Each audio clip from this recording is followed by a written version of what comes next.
Bonjour, merci beaucoup à Gérard de m'avoir réinvité et j'ai promis de ne pas dépasser mon temps de plus d'une demi-heure cette année.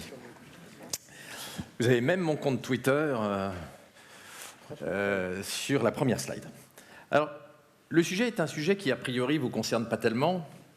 Je vais vous parler de neurologie, je vais vous parler du cerveau, mais ma conviction c'est que, en réalité, la neurorévolution qui est en cours, la révolution dans notre compréhension et dans notre maîtrise, dans notre capacité à bricoler le vivant, vous concerne directement, car votre métier va de plus en plus se séparer de l'IT traditionnel pour devenir un métier de cogniticien dans lequel le code, l'informatique ne sera qu'une pièce et aura fusionné avec les sciences du cerveau.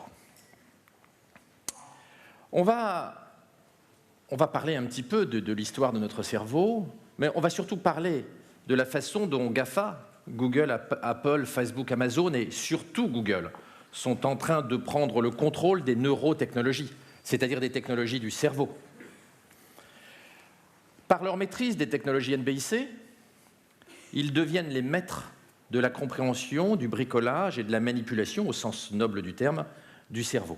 Bien sûr, cela pose quelques petits problèmes de business model et beaucoup d'industriels, notamment européens, ont tendance à se voir dans la peau du pingouin qui tombe dans la gueule de l'orque, qui est très très astucieusement situé avec le bon business model, comme vous pouvez le constater.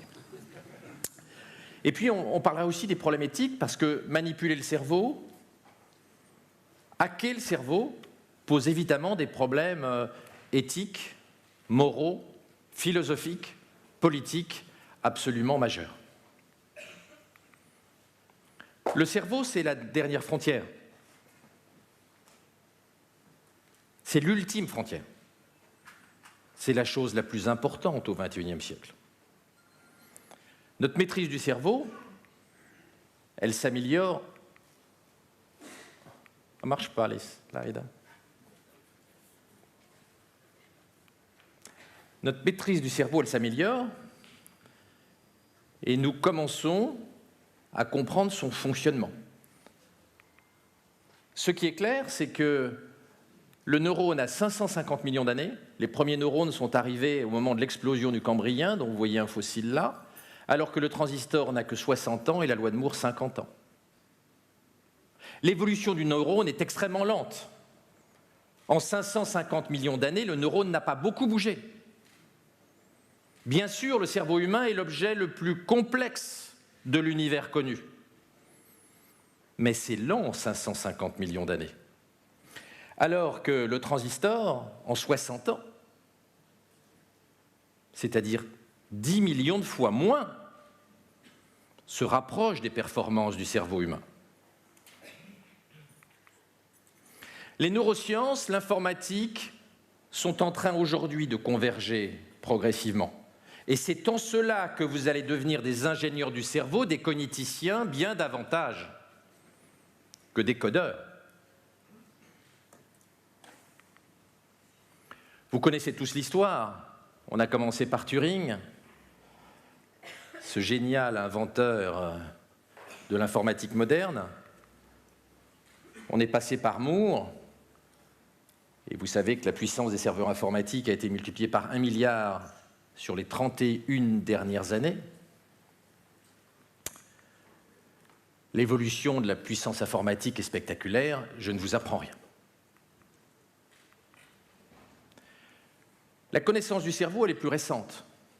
L'homme neuronal, Changeux, c'est il y a 30 ans, et puis Edelman, la découverte de comment fonctionnent l'âme et la conscience et comment l'âme est produite par les neurones, c'est 92. Edelman a eu le prix Nobel. Les croyants ont été très choqués, bouleversés. Beaucoup d'ailleurs refusent de croire aujourd'hui encore que c'est le neurone qui produit l'âme et non la transcendance. Aujourd'hui, un certain nombre de programmes en Amérique du Nord et en Europe cherchent à comprendre le fonctionnement du cerveau humain et notamment le connectome, c'est-à-dire de comprendre comment fonctionne l'organisation des 100 000 milliards de synapses qui connectent nos 100 milliards de neurones. Et on estime que la compréhension du connectome, c'est-à-dire de toutes nos synapses, nécessite une puissance de l'ordre du zétaflop, c'est-à-dire une puissance que l'on atteindra vers 2029-2030 si l'on en croit les prophéties d'Intel. Nous rentrons dans le XXIe siècle qui est fondamentalement le siècle du neurobusiness. Le XXIe siècle est le siècle du neurobricolage et du neurobusiness. La majeure partie du business mondial, c'est un neurobusiness, c'est un business du cerveau. Et Google fait partie du business du cerveau, c'en est même le leader mondial.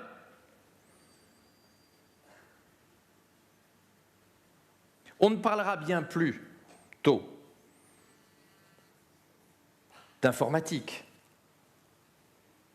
On parlera de cognitique, de science du cerveau, et l'informatique ne sera qu'un petit morceau de la cognitique. Un ordinateur et un cerveau, c'est différent. Le cerveau est massivement parallèle, ce qui n'est pas le cas des ordinateurs, vous le savez bien, mais fondamentalement, un ordinateur fait de viande, c'est ça un cerveau. Un cerveau, c'est un ordinateur fait de viande, avec un mode de fonctionnement un peu particulier, mais qui, in fine, est un mode de fonctionnement binaire quand même.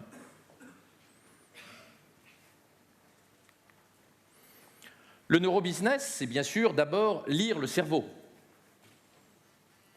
comprendre, avec des électrodes ou sans électrodes, c'est le métier historique de Google. C'est aussi aider le cerveau, nous aider à retenir des choses, nous aider à nous orienter, nous aider à stocker. Puis renforcer le cerveau. Et puis après, fabriquer du cerveau biologique, et on va voir que c'est quelque chose qu'on commence à faire, de fabriquer du cerveau en éprouvette, et puis de fabriquer du cerveau siliconé, c'est l'intelligence artificielle.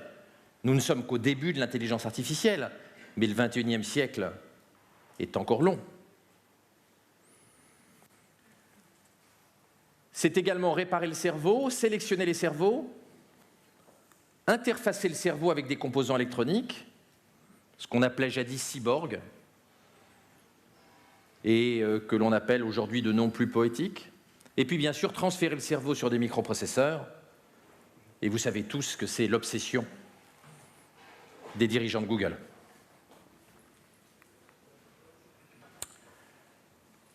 Vous, les geeks, votre vrai métier, c'est pas de pisser du C++. C'est d'être neurohacker. Le code, on s'en fout. Ce qui compte, c'est le code qui modifie le cerveau,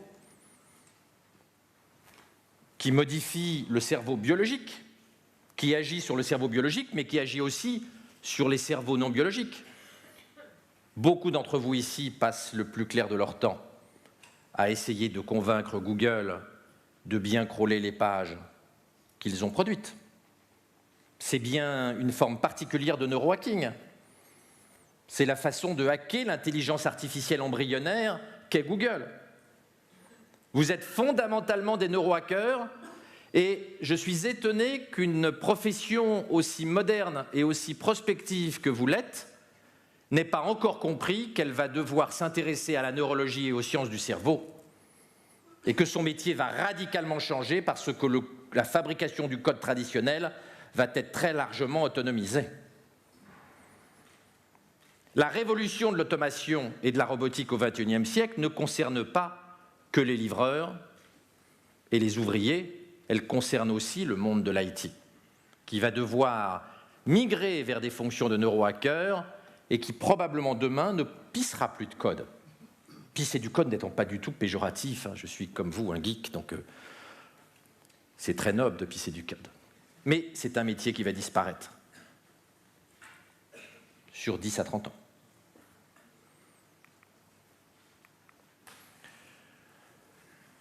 Dans l'univers de la Silicon Valley tel que nous le connaissons, contrôlé par GAFA, il est clair que les acteurs de la Silicon Valley, et notamment Google, sont comme cet orque léopard et les petits business verticaux sont ce pauvre pingouin tétanisé.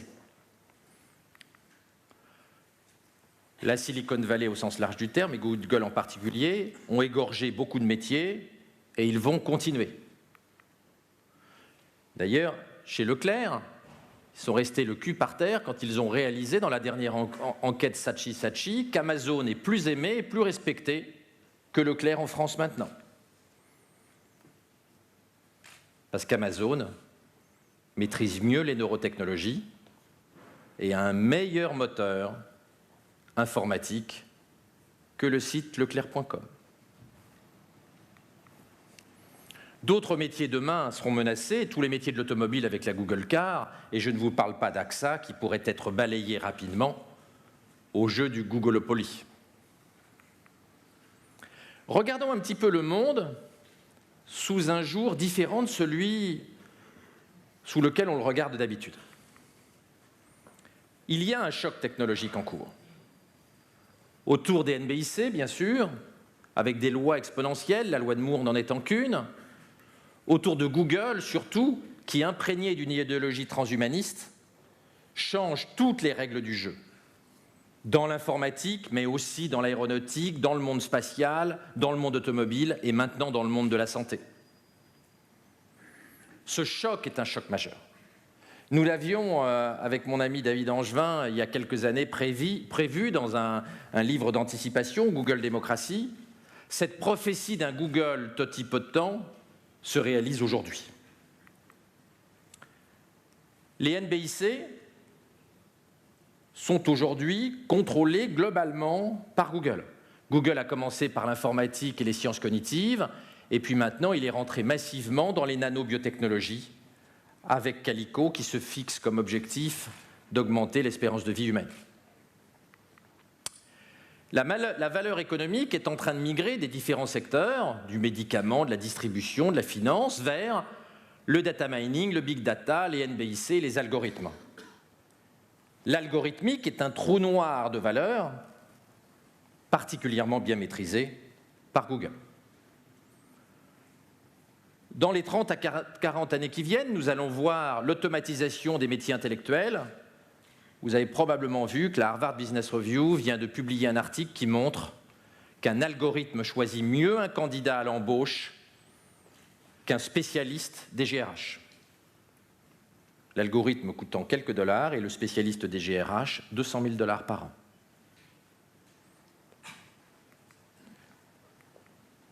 L'industrialisation, l'automatisation des tâches intellectuelles va être redoutable.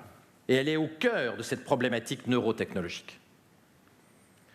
Ce Google démiurge, maîtrisant toutes les technologies, est aujourd'hui incontestablement le leader mondial des neurotechnologies.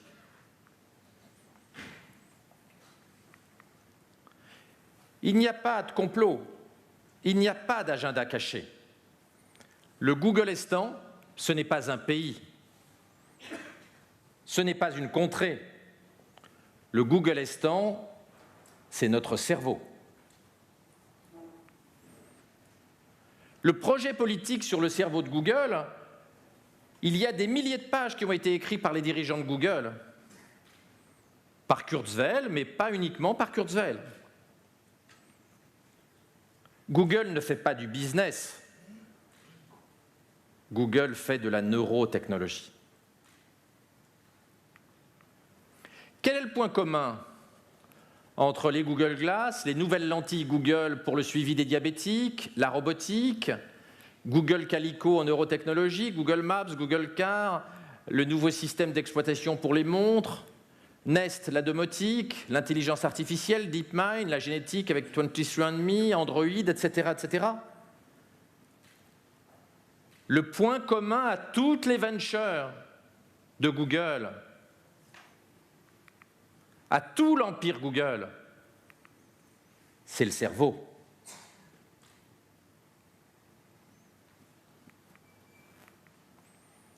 Google a pour ambition de fusionner l'IT et la neurologie, et en cela, Google a compris votre métier avant vous. car bien peu de gens dans votre univers s'intéressent à la neurologie, ont embauché dans leurs entreprises des neurologues ou des spécialistes de la neurologie. Fusionner le neurone et le silicium est l'objectif en plusieurs étapes que je vais vous décrire.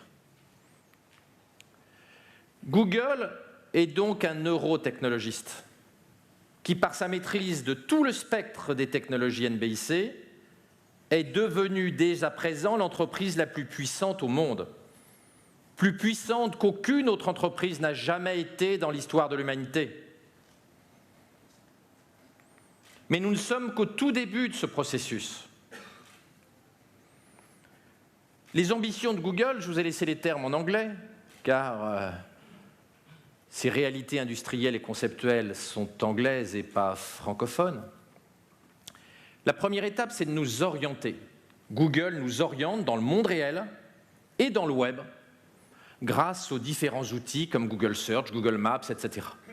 La deuxième étape, c'est de nous servir de mémoire de substitution. Gmail, Picasa sont des applications dans lesquelles nous déversons une partie de notre mémoire. La troisième étape, c'est de réaliser de la réalité augmentée, d'augmenter nos sens pour augmenter notre cerveau. Google Glass, Google Lens et l'ensemble des technologies que Google développe aujourd'hui vont dans ce sens-là. La quatrième étape, c'est l'intelligence artificielle, qui est une ambition majeure de Google et qui donne des premiers résultats tout à fait spectaculaires. La cinquième étape, c'est la robotique. Et c'est quoi la robotique? La robotique, c'est d'injecter du cerveau dans une structure biomécanique.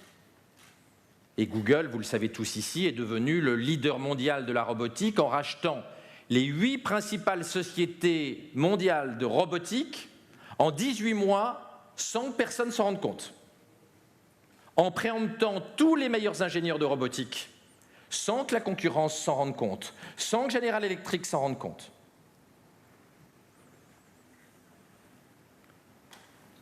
Pardon. La sixième étape, c'est de fabriquer le cerveau 2.0. C'est d'augmenter le cerveau, c'est de le renforcer, c'est de le réparer quand il est malade. Depuis les prothèses de cerveau jusqu'à la neurogénétique, Google avance très fort dans tous ces secteurs-là. La septième étape, c'est d'assurer une durée de vie plus longue au cerveau. Ça ne sert à rien d'avoir un cerveau de compétition si on continue à mourir à 90 ans. Il faut donc augmenter la durée de vie du cerveau. C'est pour cela qu'au travers de Calico et de quelques autres ventures, Google s'est lancé dans un plan d'augmentation de l'espérance de vie humaine dès le XXIe siècle. Et vous avez tous vu que l'objectif de Google est d'augmenter notre espérance de vie de 20 ans d'ici 2035, ce qui signifierait, le calcul n'est pas très compliqué à faire, que si Google réussissait, entre aujourd'hui et 2035, nous ne nous rapprocherions pas de notre mort. La dernière étape, c'est d'assurer une conscience éternelle, et c'est l'ensemble des travaux que mène Kurzweil, l'ingénieur en chef de Google, sur l'upload cérébral, c'est-à-dire d'assurer l'immortalité de l'âme en transférant le contenu cérébral sur des circuits intégrés.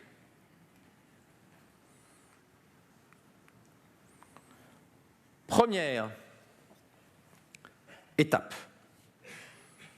nous orienter dans le web, étape que vous connaissez tous, tout le monde se sert de Google ici, au travers du search, au travers de Maps, Google nous oriente donc dans le monde réel et dans le monde virtuel, et assure une mémoire éternelle et illimitée, nonobstant le droit à l'oubli. Quand vous tapez Merkel naked, vous récupérez toutes les photos de naturisme de la chancelière Angela Merkel du temps de l'Allemagne de l'Est, dans les froides plages autour de Potsdam. Elle a beaucoup grossi depuis. Mais elle était déjà un petit peu plus charpentée que la copine de droite. La mémoire de Google est redoutable. Puis là, le droit à l'oubli va être difficile parce qu'il y a des millions d'Allemands qui l'ont déjà téléchargé, cette photo, depuis Google. D'ailleurs, les jeunes générations ont encore moins de pudeur. Et quand vous voyez les centaines et centaines et centaines de milliers d'ados qui se photographient nus et mettent ça sur Internet, on peut être inquiet sur ce qu'ils penseront de leurs propres selfies quand ils auront 40 ans. La CNIL n'a pas fini d'avoir des sueurs froides. Alors, en tant qu'urologue, en tant que chirurgien urologue, permettez-moi de vous rassurer.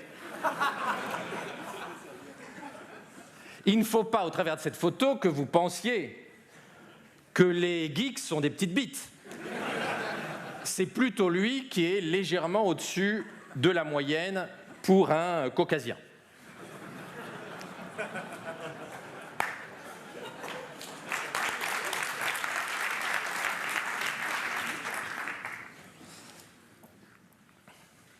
Maintenant, pour que demain, Google Maps et Google Earth soient en réel, vous avez vu que la semaine dernière, Google a racheté un gros fabricant de satellites. Ce qui fait qu'il y aura demain plein de satellites et qu'au lieu d'avoir les images de son jardin d'il y a 2 ans, on aura des images temps réel de la Terre. Ce qui risque de rendre difficile les 5 à 7 chez sa maîtresse. Ou peut-être pourra-t-on payer pour blinder le satellite sur le chemin qui mène de sa maison jusqu'à son 5 à 7. D'ailleurs, sur les satellites, Tom Enders, le patron d'Airbus, s'est beaucoup inquiété de l'entrée dans le domaine de l'aéronautique et des satellites de Google dans une interview la semaine dernière. Deuxième dimension, mémoire de substitution. Plein d'applicatifs de Google nous permettent de stocker des informations. Vous les connaissez toutes. Nous ne sommes qu'au début de cette mémorisation par procuration. Troisième étape, la réalité augmentée. La Google Glass, c'est de la neurotechnologie, ce n'est pas de l'informatique. Ça vous envoie les informations directement sur la rétine.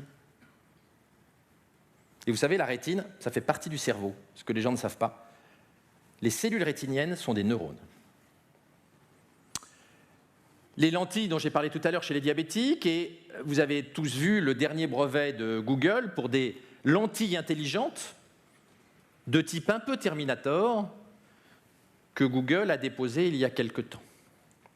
Au-delà de la dimension visuelle, Vint Cerf, qui est le cofondateur du web et qui est un cadre dirigeant important de Google, expliquait il y a peu dans un canard où il était interviewé, que les implants intracrâniens qu'on utilise aujourd'hui notamment chez les enfants sourds, on met une électrode à l'intérieur du crâne quand les enfants sont sourds, que c'était mieux que l'audition normale parce que ça permettait d'entendre les ultrasons qu'on n'entend pas avec une oreille normale. Et il préconisait que nous, les gens qui n'avons pas de problème d'audition, nous réfléchissions à l'opportunité de nous mettre des implants pour mieux entendre. Vous voyez que l'idée transhumaniste que l'on peut augmenter nos sens par la technologie n'en est qu'à ses débuts chez Google. Ça, c'est pas Google, c'est Facebook, mais si on prend l'écosystème de la Silicon Valley au sens large, Facebook, avec l'Oculus, a également franchi un pas important dans cette direction. Personnellement, Oculus me donne mal au cœur, mais j'espère que les prochaines versions seront mieux. Quatrième dimension, l'intelligence artificielle.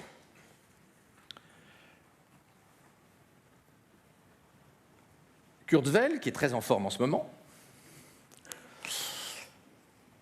a déclaré à plusieurs reprises qu'il pensait qu'en 2045, l'intelligence artificielle googlienne sera 1 milliard de fois plus puissante que la réunion des 8 milliards de cerveaux humains. Cette croyance dans l'intelligence artificielle, elle est vraiment partagée par tous les dirigeants et actionnaires de Google. C'est d'ailleurs la raison d'être principale de Google. Et c'est ce qui fait que les dirigeants et actionnaires de Google sont profondément des transhumanistes. Cette intelligence artificielle pose bien évidemment beaucoup de problèmes. Vous reconnaissez tous l'œil d'Hal 2000, la méchante intelligence artificielle du film de Kubrick, que certains ont malicieusement mis à la place du premier haut de Google. Les questions posées par l'intelligence sont nombreuses, ça dépasse le cadre de cette conférence. En tout cas, il faudra bien qu'il y ait une réflexion sur l'intelligence artificielle. Google commence d'ailleurs à le comprendre et vient de créer un comité interne à Google, un comité d'éthique de réflexion sur l'intelligence artificielle. Jusqu'où peut-on aller? Quelles limites faut-il mettre à l'intelligence artificielle pour éviter qu'elle ne devienne toxique pour l'homme? Faut-il l'interfacer avec le tissu cérébral biologique? Voilà les questions auxquelles Google réfléchit aujourd'hui en interne. Cinquième dimension, la robotique. Donc Google a fait une razzia sur la robotique. Et c'est là où on voit que Google voit bien le futur. Car aujourd'hui, tout le monde est convaincu que nous sommes rentrés dans l'ère de la robotique 2.0. Mais quand Google a commencé en cachette à racheter toutes les belles boîtes de robotique, personne n'y croyait.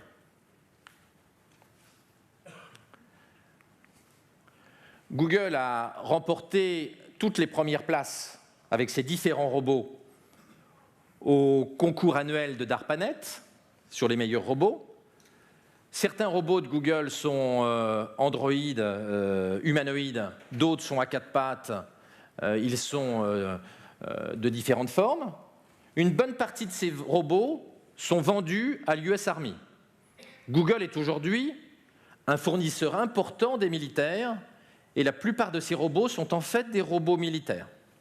Après l'ère des drones, voilà arrivé le soldat militaire robotisé. Le sujet commence à faire la une des médias et The Economist en a fait un dossier absolument remarquable il y a quelques semaines.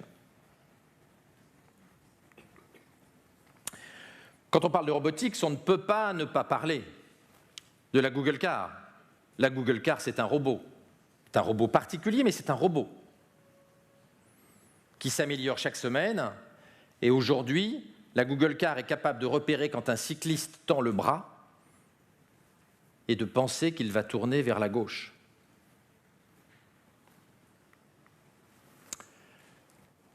Cette évolution de la robotique a ému certains grands industriels de l'informatique. Bill Gates a donné il y a peu une interview, donc comme je vous disais tout à l'heure, où il s'inquiétait du fait que la plupart des métiers allaient être remplaçables par des automates. Et il a d'ailleurs prédit qu'en 2035, il n'y aurait plus d'infirmières et qu'elles auraient été remplacées par des automates de nouvelle génération.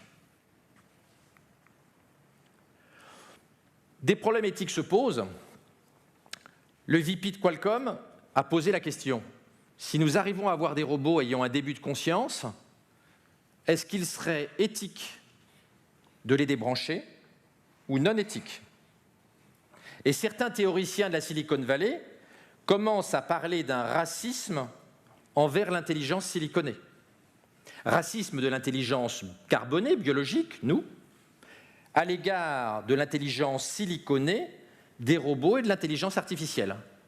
Et dans la Silicon Valley, certains considèrent qu'il est aussi honteux pour un humain biologique de mépriser l'intelligence artificielle que pour un blanc en 1850 en Louisiane, de mépriser un black. Sixième axe de l'escalier neurotechnologique de Google, le cerveau 2.0. La sélection des embryons, la réparation du cerveau, la neurogénétique, les nanorobots, les neuroprothèses. Wojcicki est l'ex-femme du cofondateur de Google, Sergey Brin. Elle dirige 23andMe, qui est une filiale minoritaire de Google, qui fait de la génétique. 23andMe a obtenu l'US patent 8 543 339 B2, qui, comme vous pouvez le voir, et s'il y en a que ça intéresse, je peux le renvoyer en PDF, donne à Google, à la filiale de Google, le monopole de la sélection des embryons sur la page génétique. Comment fabriquer des plus beaux bébés et comment fabriquer des bébés plus intelligents par analyse génétique. C'est du lourd. Le bébé ingénierie commence à germer, d'ailleurs c'est déjà des grosses graines, dans la Silicon Valley. C'est un bébé, hein, enfin un petit bébé. Hein. En matière de prothèses, au-delà des implants cochléaires dont on parlait tout à l'heure, des implants intracérébraux, de la rétine artificielle, des bras bioniques, des progrès importants arrivent. Et Kurzweil va plus loin, puisque à Vancouver, il a déclaré « En 2035, nous serons connectés à l'Internet et au cloud computing par l'intermédiaire d'implants intracérébraux. » Et il dit lui-même que cela permettra un bond extraordinaire équivalent à des millions d'années d'évolution, grâce à la fusion entre l'intelligence biologique et l'intelligence artificielle. Ce qui lui fait dire que Google nous connaîtra mieux que notre conjoint, et sans doute mieux que nous, et que Google pourra répondre à nos questions avant que nous les ayons posées. Pour la partie AdWords de Google, ce sera quand même extrêmement pratique pour être sûr qu'on va bien acheter dans un magasin qui a passé contrat avec Google le produit que l'on cherchait.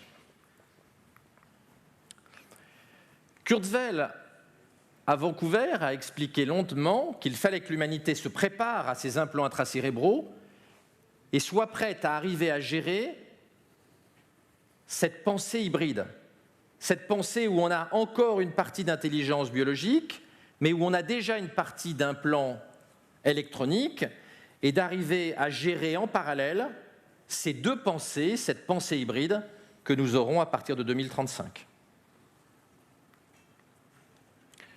La question de savoir comment nous allons rester dans la réalité, dans ce monde-là, se pose de la même façon que nous voyons qu'il y a un petit décalage entre Demi-Moore dans la rue et Demi-Moore dans les magazines après 3 heures de Photoshop.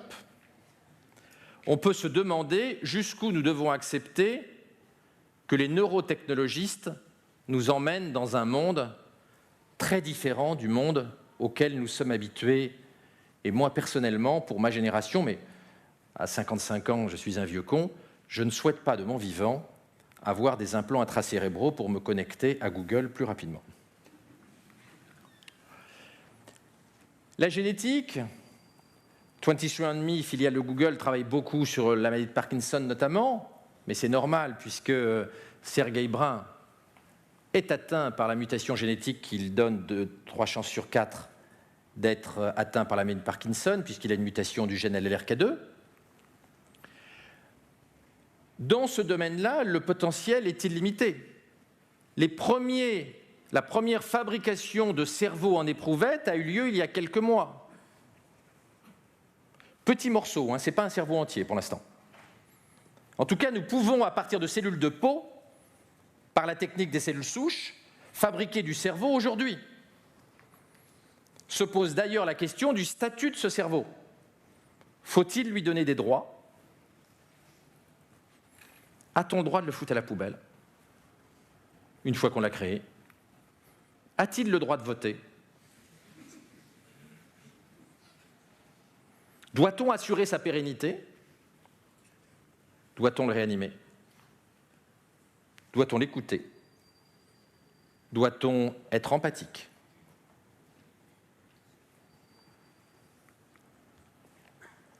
De même, en matière de thérapie génique, les progrès sont spectaculaires. Nature, la plus grande revue scientifique au monde, a récemment publié l'histoire de ces 2 petits singes qui ont, grâce aux nouvelles enzymes nucléases qui permettent de couper l'ADN et remplacer un morceau d'ADN de façon ultra économique, ont été de façon multiple génétiquement modifiés avec de nombreuses modifications de leur ADN, ce qui ouvre la porte demain à des modifications des parties de notre ADN qui codent pour l'organisation de notre tissu cérébral. Les neurotechnologies nous font rentrer dans une problématique biopolitique majeure. Jusqu'où doit-on aller? Comment préserver notre humanité 2.0? On parlait tout à l'heure des brevets de sélection génétique de la filiale de Google, mais les problèmes d'eugénisme se posent aujourd'hui. Dans un pays comme la France, on supprime déjà 97% des enfants trisomiques dépistés. Demain, on va connaître non pas seulement la trisomie 21 génétiquement, mais on va connaître, grâce à des nouvelles techniques de séquençage, la totalité du patrimoine génétique de nos enfants.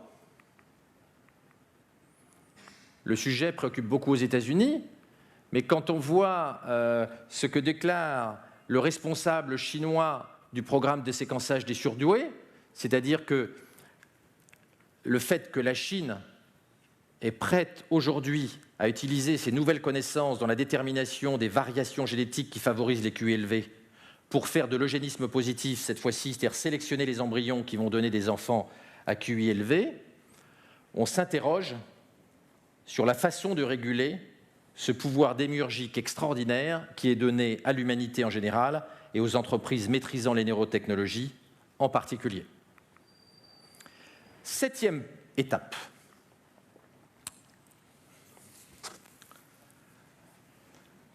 Vous avez tous reconnu qu'ils ont beaucoup vieilli. Alors ça, c'est un anonyme, c'est un japonais inconnu, mais eux, vous les connaissez. Pour ne pas vous faire peur, après le déjeuner, j'ai pris des photos anciennes. Les photos récentes sont très malheureuses. Et ça n'est pas Depardieu. C'est le jeune premier numéro 1 en 1970. Helmut Berger, qui était, mais vous êtes trop jeune pour ça, qui était à l'époque considéré comme extraordinairement beau comme acteur, notamment par son amant qui était le cinéaste Visconti. Kurzweil, encore toujours lui, comme les dirigeants de Google sont arrivés à la conclusion que je disais tout à l'heure. À quoi bon avoir un cerveau renforcé si on doit mourir à 90 ou 95 ans? D'où leur combat pour lutter contre la mort. La mort de la mort, qui était le titre de mon avant-dernier bouquin, devient un objectif majeur dans la vallée. Et notamment chez Google pour cette raison-là. Il faut assurer un véhicule qui permette la survie du cerveau. Puisque le seul problème, c'est d'assurer la survie de son cerveau.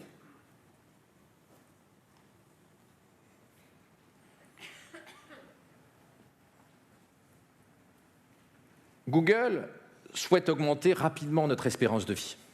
Je vous le disais tout à l'heure, 20 ans d'ici 2035.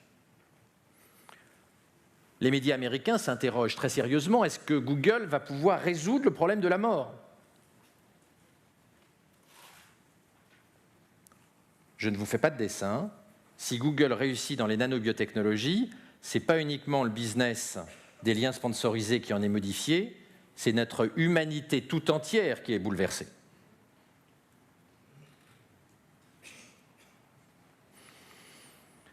Google a créé donc Calico, débauché les meilleurs spécialistes mondiaux du vieillissement, débauché le patron de Genentech, qui est un grand patron de la pharma, et a des objectifs très ambitieux. D'ailleurs, quelques petits plaisantins, après l'annonce de la création de Calico, sont arrivés chez Google, à Mountain View, et ont fait une petite manifestation en demandant à Google de résoudre rapidement le problème de la mort et en exigeant de Google l'immortalité tout de suite. Immortality now. La question n'est pas de savoir si on peut augmenter l'espérance de vie, c'est quel va être le prix du pari faustien avec les transhumanistes? Que va-t-il falloir accepter comme modification à notre humanité biologique, à notre humanité génétique pour vivre plus longtemps? Et la question sera bien, préférons-nous vivre 85 ans en restant des humains 1.0 ou voulons-nous vivre 200, 300, 500 ans en étant biologiquement modifiés, c'est-à-dire transhumains? La réponse des dirigeants de Google est claire. C'est la deuxième possibilité. Mais l'ensemble de l'humanité n'est pas forcé de choisir cette solution technologique, notamment les croyants, qui pensent qu'il n'est pas raisonnable de s'opposer au dessein de la transcendance. À côté de Google, vous avez vu que Apple est rentré dans le secteur de la santé récemment et a de grandes ambitions. Et il est à peu près clair que l'iPhone sera demain le stéthoscope du XXIe siècle. 8e étape, le plus troublant pour les vieux de ma génération. Ça, je pense que vous avez tous reconnu ce que c'est. Schumacher.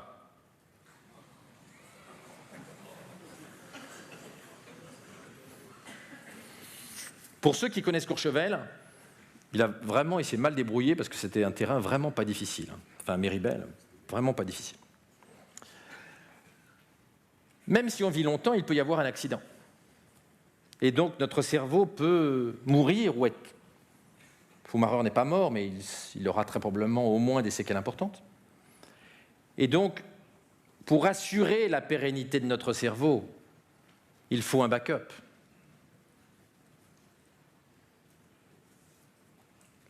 Schumacher, il n'y a pas eu de backup, et je peux vous dire que même s'il survit, et il est sorti de l'hôpital il y a quelques jours, il aura des séquelles majeures.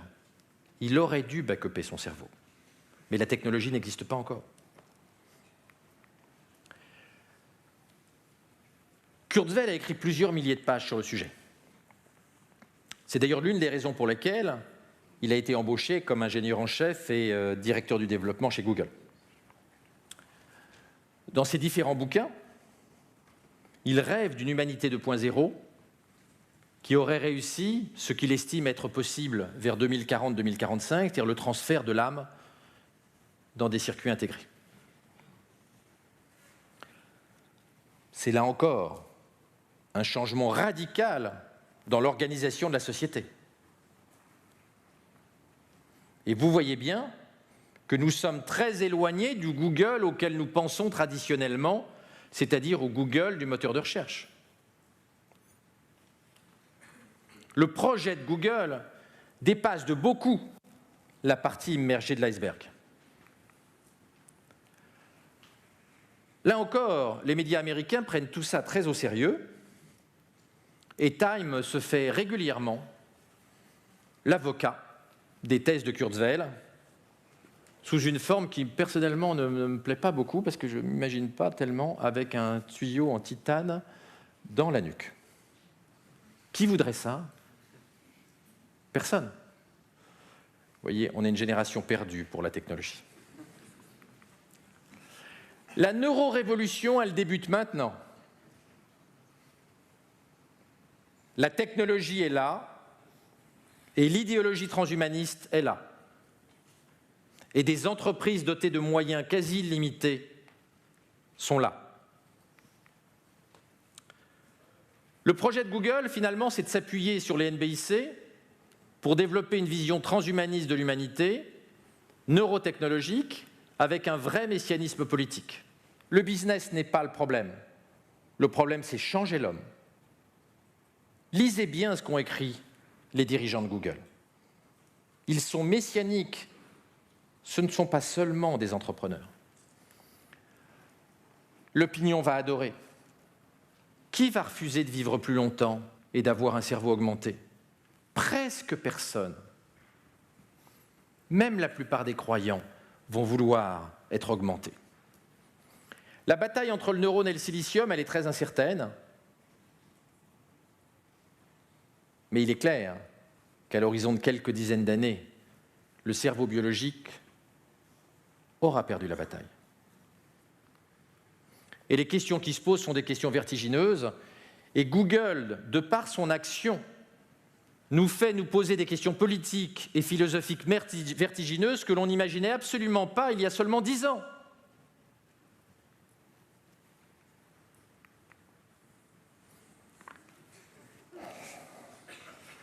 Bon, je sens que ça ne vous attire pas énormément.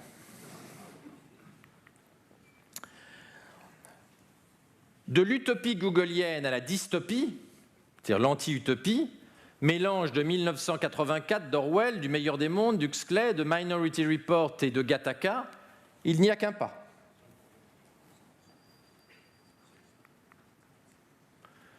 La question qu'on peut se poser, c'est qu'aurait fait Staline ou Pol Pot s'ils avaient eu les neurotechnologies dont nous allons disposer dans les années qui viennent? Et quand on voit ce qu'a écrit France Nouvelle, c'est-à-dire l'Humanité dimanche, le jour de la mort de Staline, le cœur de Staline illustre compagnon d'armes et le prestigieux continuateur de Lénine, l'ami, le frère des travailleurs a cessé de battre, mais le stalinisme vil est immortel. Le nom sublime du maître génial du communisme mondial resplendira d'une flamboyante clarté à travers les siècles et sera toujours prononcé avec amour par l'humanité reconnaissante. À Staline, à tout jamais, nous resterons fidèles. Les communistes s'efforceront de mériter, par leur dévouement inlassable à la cause sacrée de la classe ouvrière, du peuple, de la démocratie, du socialisme, de la souveraineté, de l'indépendance nationale et de la paix, le titre d'honneur de Staline. Gloire éternelle au grand Staline, dont les magistrales œuvres scientifiques impérissables nous aideront à rassembler la majorité du peuple et à devenir la force dirigeante. Sous le drapeau invincible de Staline, en prenant pour modèle son glorieux parti communiste, nous marcherons sur le chemin de la victoire, etc. Si on avait donné aux communistes en 1953 les neurotechnologies, ils nous auraient implanté des puces d'amour à Joseph Staline. C'est l'époque où Jean-Paul Sartre, revenant d'Union soviétique, expliquait que c'était le pays le plus démocratique au monde et que la liberté de la presse y était totale. Quelques mots de conclusion, et je n'ai même pas dépassé mon temps. Les enjeux qu'on a vus sont multiples autour des neurotechnologies, autour des technologies NBIC, et posent une vraie question sur le droit que nous avons de modifier dès le XXIe siècle l'humanité. En partant d'un moteur de recherche et en s'appuyant sur les technologies NBIC, Google devient progressivement une neuroprothèse, avec comme objectif avoué de créer l'humanité 2.0, qui est le titre d'un des livres de Kurzweil.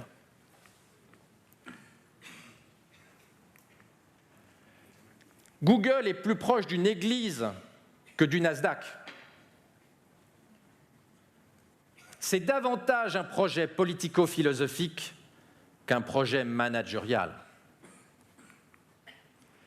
Et je le répète, l'opinion va adorer ce fantasme démiurgique. Donc la régulation ne va pas être simple. Ce monde sera-t-il la mort de la mort ? Va-t-il être la mort de l'argent ? Quel sens l'argent a dans une civilisation où l'intelligence artificielle a gagné ? Est-ce la mort de l'homme 1.0 ? Est-ce la mort, sans doute, du clivage droite-gauche pour laisser la place à un clivage bioconservateur contre transhumaniste ? Humain 1.0 contre humain 2.0 ? En tout cas, des inquiétudes se font jour aujourd'hui. Cette fusion de la vie, du cerveau et de la technologie, ce cerveau Google Inside, ce trou noir technologique qui nous attire vers un futur auquel nous n'étions pas préparés, car nous ne sommes pas préparés à cette évolution-là, est particulièrement troublant. Le fondateur de DeepMind, grande entreprise d'intelligence artificielle qui a été rachetée il n'y a pas longtemps par Google, le fondateur de DeepMind a déclaré « L'intelligence artificielle peut exterminer l'humanité dès le XXIe siècle ». C'est d'ailleurs l'une des raisons qui a poussé Google à créer un comité d'éthique sur l'intelligence artificielle. De même, Hawking, vous l'avez probablement vu, a écrit une lettre au Guardian avec plusieurs amis physiciens et prix Nobel, dans lequel il s'inquiète du risque majeur que prend l'humanité avec l'intelligence artificielle dans les 30 à 40 années qui viennent. Ce siècle est vertigineux. Bien sûr, nous pourrions peut-être espérer qu'il y ait un nouveau tremblement de terre à San Francisco, comme au début du siècle dernier, et que la Silicon Valley soit rayée, mais cela ne ferait que retarder l'utilisation de ces technologies de quelques années. Cela ne changerait pas grand-chose à notre rendez-vous avec la technologie.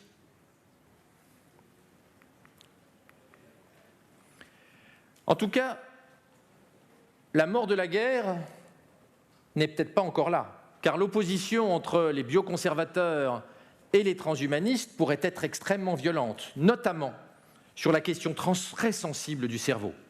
Et je vous rappelle que, par exemple, la religion catholique pense que l'âme est donnée par le Seigneur et n'est en aucun cas une production de nos neurones. Des conflits idéologiques et philosophiques majeurs pourraient apparaître sur cette question du contrôle du cerveau. Bill Joy, le fondateur de Java et de Sun, écrivait il y a déjà 14 ans, en 2000, « Pourquoi le futur n'a pas besoin de nous ?» dans lequel il s'inquiétait déjà de ces technologies-là et il craignait qu'elles ne signifient la fin de l'homme. Nous sommes un peu dans la position de cet Ukrainien qui monte à entre 100 et 500 mètres de hauteur sur les immeubles et s'accroche avec soit un doigt, soit 2 doigts, soit 3 doigts, soit 4 doigts pendant que son copain le photographie. Nous sommes dans une situation vertigineuse, non pas au sens matériel du terme, mais au sens philosophique du terme. La neuropolitique, c'est-à-dire la politique du cerveau, va devenir le seul enjeu du XXIe siècle. Que faisons-nous de notre cerveau ? Quelles limites donnons-nous à notre pouvoir démiurgique sur notre cerveau et sur l'intelligence artificielle ? Il va falloir traiter et adresser beaucoup d'enjeux. La neurogénétique, la neuropolice, la neurojustice. La justice aurait-elle le droit de lire dans nos cerveaux lorsque nous serons implantés ? La neuromédecine, le neuromarketing, la neurogéopolitique. Que deviendraient les pays qui font de la sélection des embryons sur place intellectuelle, enfin, tout du moins ceux qui refuseraient de faire de la sélection d'embryons face aux pays qui accepteraient de faire de la sélection d'embryons sur la base du QI futur. Il y a là une espèce de neuro-guerre géopolitique en puissance, perdue d'avance par ceux qui refuseraient la sélection, quoi qu'on y pense d'un point de vue moral et politique. La neuromanipulation, le neuro-announcement, le neuro-hacking, les neuro-implants, la neurothéologie, la neuroéthique, la neuroéducation, toutes ces technologies vont demain être utilisées à l'école. Dans la guerre mondiale de l'intelligence qui est en cours, beaucoup de pays se serviront de ces technologies-là pour augmenter les capacités demain de leur future population. La neurosélection. Et enfin, la neurodictature. Et je le répète, l'un des grands enjeux, c'est d'assurer la démocratie neurologique qui devient le premier droit de l'homme, puisque la préservation de notre libre arbitre, la sécurité de notre cerveau est bien au XXIe siècle l'essentiel, et une dictature qui prendrait le contrôle de notre cerveau serait une dictature éternelle que l'on ne pourrait pas abattre, contrairement aux dictatures du XXe siècle qui ont finalement pris fin. Je vous remercie.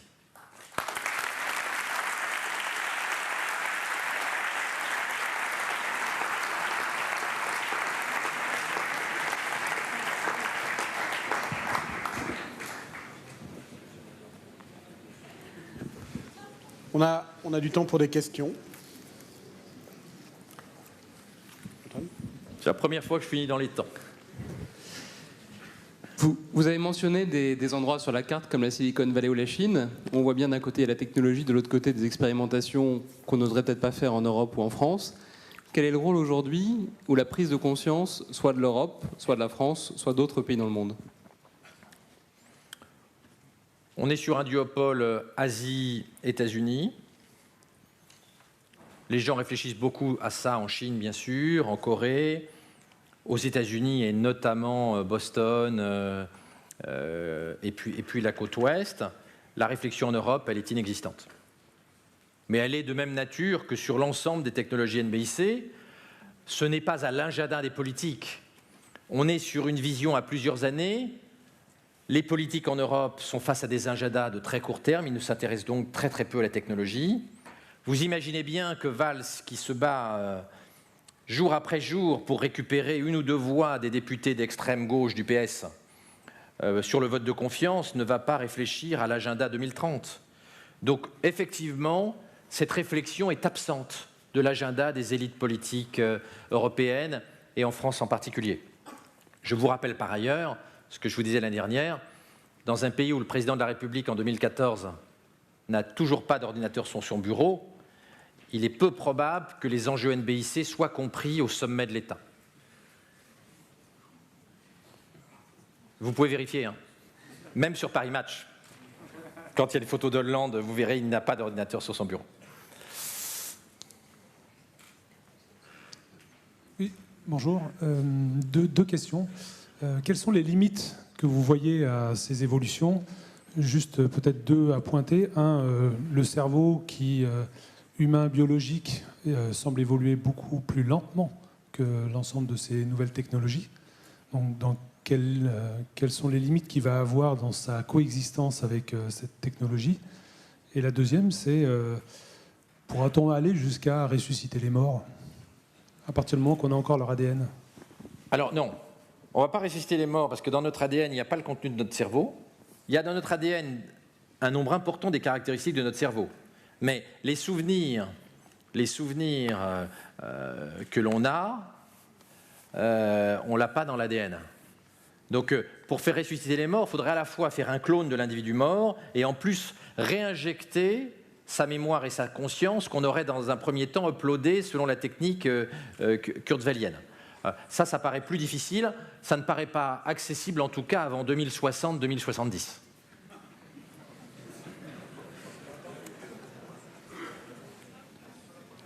Vous trouvez que c'est trop long pour vous? Il n'y a pas très longtemps, un industriel français important que je ne citerai pas m'engueule. Parce que dans La mort de la mort, j'explique que la mort de la mort, c'est pour dans 2 générations. Et lui, qui est très riche et très puissant, il ne comprend pas pourquoi il n'a pas droit à l'immortalité. Et il trouve ça profondément injuste. Donc il est clair que nous allons avoir, par rapport à toutes ces technologies, une vraie cassure. Ma génération à moi est probablement l'avant-avant-dernière à mourir. Ou l'avant-avant-avant-dernière. Il y a une injustice fondamentale entre ceux d'avant et puis ceux d'après. Mais c'est comme ça. C'est la plus grande injustice de tous les temps. Et il faut l'assumer. D'ailleurs, c'est l'une des raisons de l'accélération de Google dans la lutte contre la mort et le vieillissement. C'est que les deux dirigeants de Google, parmi les gens les plus riches au monde et de façon certaine, les 2 hommes les plus puissants au monde aujourd'hui, ont 40 ans et voient arriver la mort et ils aimeraient bien être immortels.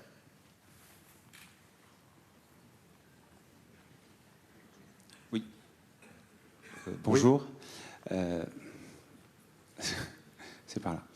Merci pour cette belle présentation. Votre conclusion, je la prends plus comme une mise en garde. Est-ce qu'à votre avis, on est sur une tendance positive, salutaire et plutôt florissante pour l'humanité, ou vraiment on est sur une tendance autodestructrice et plein de chaos? Merci. Il est absolument impossible de répondre à cette question. Il n'y a pas de raison qu'il y ait dans les décennies qui viennent qu'il n'y ait plus de salauds. Il n'y a pas de raison qu'il n'y ait plus de Pol Pot ou de Staline. Si une dictature s'installait avec les outils dont nous venons de parler, nous pourrions effectivement être en dictature éternelle. Donc ce serait un scénario profondément noir. D'un autre côté, le potentiel des technologies NBIC, il est formidable. Un peu effrayant pour ma génération, qui n'est pas préparée à ça. Mais d'augmenter l'espérance de vie, d'augmenter nos capacités est quelque chose de plein de promesses. Donc, je crois qu'il n'est pas possible aujourd'hui d'imaginer de façon très fine les scénarios qui vont se dérouler. Ce qu'on peut dire, c'est que le potentiel de la technologie, il est infini et qu'il n'y a aucune limite technologique. Il peut y avoir des limites politiques et philosophiques, mais en tout cas, il n'y a pas de limite technologique. Tuer la mort n'est pas très compliqué. Renforcer le cerveau n'est pas très compliqué. Interfacer le cerveau avec des composants électroniques, on le fait déjà dans la maladie de Parkinson, on pourra le faire demain chez les gens qui ne sont pas atteints de pathologie. Tout ça, ça n'est plus de la science-fiction. C'est de la médecine réalité à quelques années d'entre nous. La science-fiction aujourd'hui, il en reste. On ne peut pas dépasser la vitesse de la lumière et on ne peut pas voyager dans le temps vers le passé. C'est ça la vraie science-fiction. Tout ce dont on a parlé, ce n'est pas de la science-fiction, c'est la science du XXIe siècle. C'est déjà là. Donc tout ça, c'est fastoche. En revanche, d'aller sur Alpha du Centaure en 15 minutes paraît un peu compliqué compte tenu de notre connaissance actuelle des lois de la physique. Alors, comme d'habitude, la technologie, elle est en fait neutre. Elle n'est ni positive ni négative. Aucune technologie n'est soit positive soit négative. C'est une banalité, elle dépend fondamentalement de l'utilisation qu'on en fait. Le point important, à mon avis, c'est qu'aujourd'hui, il faut qu'il y ait une prise de conscience de la société civile et il faut qu'il y ait une discussion. Je ne partage pas le point de vue des transhumanistes qui pensent qu'on peut faire passer la révolution NBIC en général et la neurorévolution en catimini et qu'il ne faut pas réfléchir politiquement et philosophiquement avant l'arrivée de la vague. Je pense qu'il faut réfléchir. Je ne suis pas certain que nous ayons intérêt dans les 30 ou 40 années qui viennent à être implantés pour faire du brain enhancement. Je ne suis pas sûr qu'on ait intérêt à modifier radicalement notre humanité biologique. Et je pense qu'en tout cas, il faut qu'il y ait un débat politique, philosophique prolongé, sans doute de plusieurs décennies, avant de modifier de façon irrémédiable et irréversible notre humanité. Mais c'est une vision d'un homme de mon âge. Il est probable que mes enfants et mes petits-enfants penseront différemment et auront une vision beaucoup plus décomplexée avec la technologie. D'ailleurs, je me considère comme un geek et mes enfants me considèrent comme un vieux con en technologie. Donc le processus est déjà enclenché. On peut remettre ma dernière slide pour remettre mon adresse Twitter pour les gens s'ils veulent.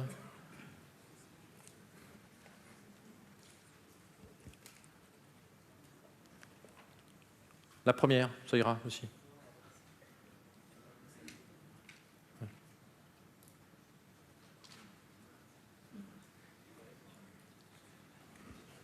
Oui, vous mettez en mode slide.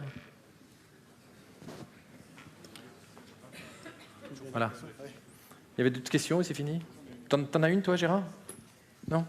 Alors, tu sais, vous vous demandez pourquoi il m'appelle Gérard, moi aussi. Oui, alors ça, c'est ancré pour 50 ans. Ancré, c'est parce que je suis mémorisé dans son... Je suis mémorisé, et alors, plus je me trompe, moins je l'appelle François et plus je l'appelle Gérard. Ok. Ah, excusez-moi. Mais C'est terrible. Je vais le graver là. Il me faut vraiment la dernière puce Kurzweil 2.0. Justement, à propos de Kurzweil, merci pour le roman assez fascinant que vous nous avez déroulé. Kurzweil en est un des protagonistes qui revient régulièrement. J'ai cru comprendre qu'il avait un petit problème par rapport aux deux cofondateurs de Google, c'est qu'il est de 25 ans plus vieux. Est-ce que vous pensez que les cocktails de médicaments qu'il se fait préparer tous les jours par quelques mignons et qu'il ingère pour ralentir son propre processus de vieillissement lui suffiront? Alors, la réponse est non. Et d'autre part, on sait que les compléments alimentaires et les supplémentations vitaminiques diminuent plutôt l'espérance de vie. Donc je vous déconseille de bouffer de la vitamine tous les jours et des cocktails complémentaires. En fait, ça entraîne une augmentation du stress oxydatif et ça n'est pas bon. Donc là, Kurzweil, il est un peu névrotique par rapport à tout ça et il n'est pas très rationnel. Alors, Kurzweil, vous savez, pense qu'il ne va jamais mourir. D'ailleurs, il a fait des dessins de lui où sur sa tombe, il y a marqué sa date de naissance - never.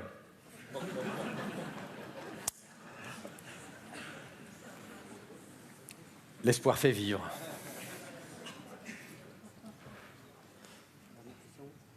Bonjour, excusez-moi. Oui. Si. Par rapport à votre homme d'affaires là, qui n'était pas content de savoir qu'il allait mourir, est-ce qu'on peut envisager que couplé à la technologie du clonage, on pourrait uploader la mémoire qu'on a downloadée par avant, de telle manière que finalement, d'ici 30-40 ans, si on suit la chronologie, on arriverait finalement... Oui, mais c'est difficile parce que notre câblage neuronal, c'est-à-dire le circuit que prennent nos neurones, dépend pour une part de notre ADN, mais aussi pour une part des expériences qu'on a eues. Et donc, si ton clone, il a une autre expérience de vie, d'autres traumatismes, il ne va pas avoir exactement le même câblage. Et par définition, le clone n'aura pas les mêmes parents. Si quelqu'un se clone à 50 ans, par définition, ce ne sont pas ses parents qui seront morts ou vieux qui vont élever le clone. Et donc le fait d'avoir des parents différents va entraîner des modifications de câblage neuronal. Donc on peut sans doute uploader des choses, mais probablement pas dans 30 à 40 ans. Et de toute façon, on aura des différences liées au fait que notre histoire aura entraîné des modifications plus ou moins importantes du câblage neuronal par rapport à l'individu qui a été cloné. Alors, ça pourrait être changé dans le futur, mais là, on est sans doute plus près du 22e siècle que de 2050. Et je ne suis pas sûr que ce soit un modèle de société ultra souhaitable, mais c'est une autre question. Très bien. Ah, une petite dernière question. Une dernière. Une dernière. On prend sur la pause, hein, mais c'est pas grave. Excusez-moi, je vais essayer de faire vite. Il y a quelques années, je crois, il y a 2 ans, il me semble, ou 3 ans, vous aviez reçu Simon Sinek, qui avait dit que Steve Jobs avait un moteur formidable, c'était de savoir qu'il allait mourir. Et que c'est pour ça que dans l'urgence, il a sorti un certain nombre d'innovations rapidement. Si on suit votre raisonnement, finalement, la mort, la fin de la mort, va être aussi le démarrage d'une nouvelle mort créative. Ouais, la mort.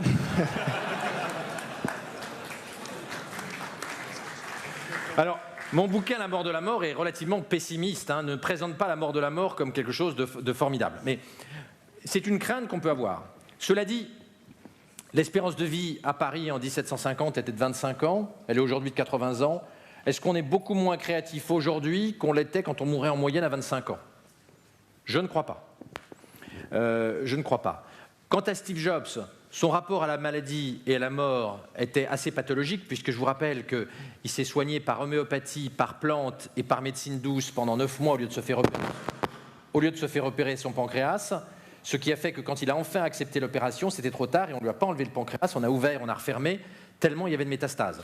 Donc c'était un génie, mais un génie paranoïaque qui n'a pas voulu écouter et qui pensait qu'il était tellement puissant que l'homéopathie allait guérir un cancer du pancréas. Alors, non seulement l'homéopathie est un placebo, ne sert à rien, mais alors, dans la rhinite, c'est pas très grave, mais dans le cancer du pancréas, je vous assure, c'est une très mauvaise idée de se soigner par les médecines douces. Je vous remercie.